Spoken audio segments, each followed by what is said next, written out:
With the growing popularity of the OTT segment and the convenience of viewing popular shows and movies on demand, there has been an uptake in the adoption of streaming devices.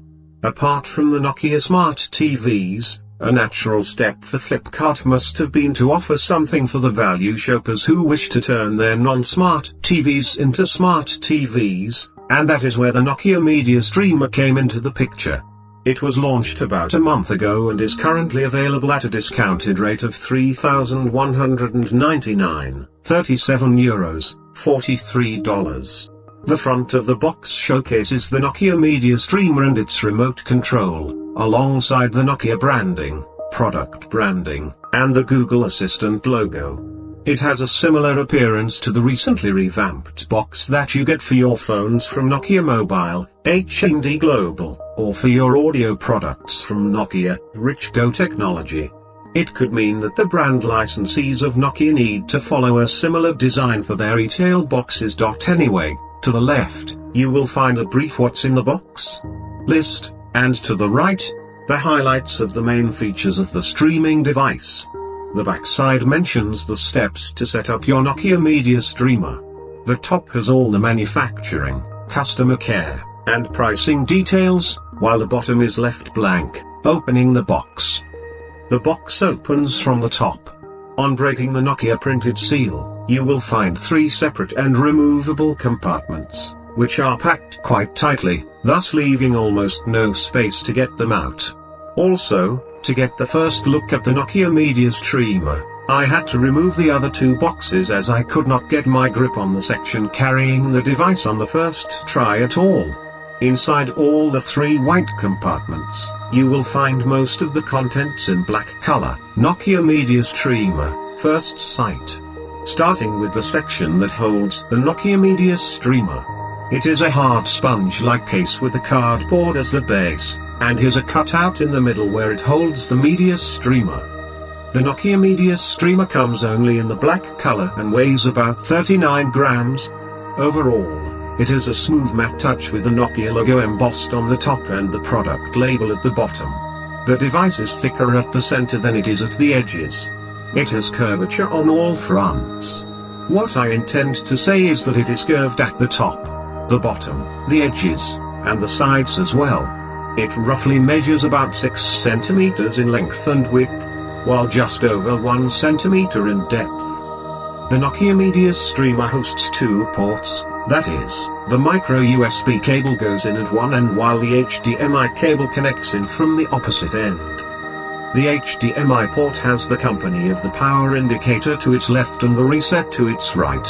Also, a double-sided adhesive tape is included in the box, which will prove useful to stick the Nokia Media Streamer to your TV in case the HDMI cable falls short of the tabletop. The Nokia Media Streamer is powered by Android TV 9.0 and comes with a full HD resolution of 1920x1080 HDR at 60 frames per second. It packs in a 1.2 GHz quad-core ARM Cortex-A53 processor, a Mali 450 GPU, 1 GB of RAM, DDR, and 8 GB of RAM, IMC. It also provides dual-band Wi-Fi support for 2.4 GHz/5 GHz with 2x2 MIMO, multi-I/O, antennas for better reception.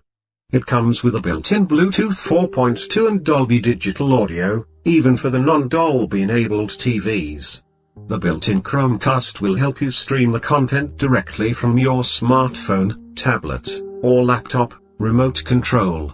Moving to the next section, which carries the voice-controlled remote control and 2 AAA batteries, 1.5V each. The remote control has non-rubber buttons and does not complicate things much as it avoids having too many buttons. At the top, you will find the power button and the Google Assistant button with the mic and the power indicator placed vertically in between the buttons. Next comes the OK and the navigation buttons arranged concentrically, followed by the back, exit, home, and apps button in the next row. Subsequently, you will find the volume button and the Netflix and Z5 hotkeys in the next rows. The last button is for muting the audio. Also, there is a Nokia branding at the end. With an easy slide over the case at the back, you will find the space for inserting 2 AAA batteries.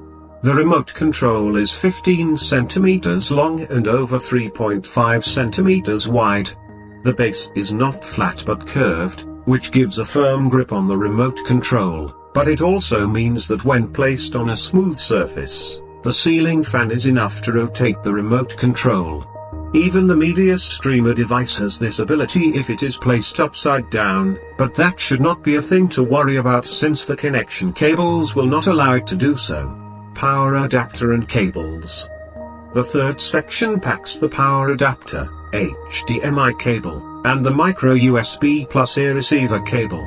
The power adapter has an output of 5W and is narrower at the cable insertion end. The HDMI cable is about 25 cm in length, and the pins have translucent protective covers around them. The micro USB pin has 2 ends, of which one goes to the power adapter while the other end has an ear receiver. Both the ends can extend up to 1.5 meters. User manual. Lastly, you will find a user manual that will probably make the setup of the Media Streamer easy or difficult, whichever you like. The user manual starts with the safety instructions and takes you through all the information regarding the connection, setup, settings, features, troubleshooting, and ends with the warranty terms and conditions. The Nokia Media Streamer comes with a warranty period of 1 year, commencing from the date of purchase. Full box contents. That is all from the unboxing part. I will explore the Nokia Media Streamer in the coming weeks and will try to test it on all fronts.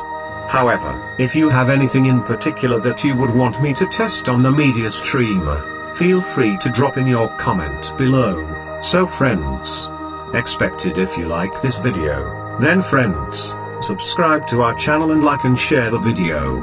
I need your love and support. I will continue to bring you such exciting technology videos every day. Thank you.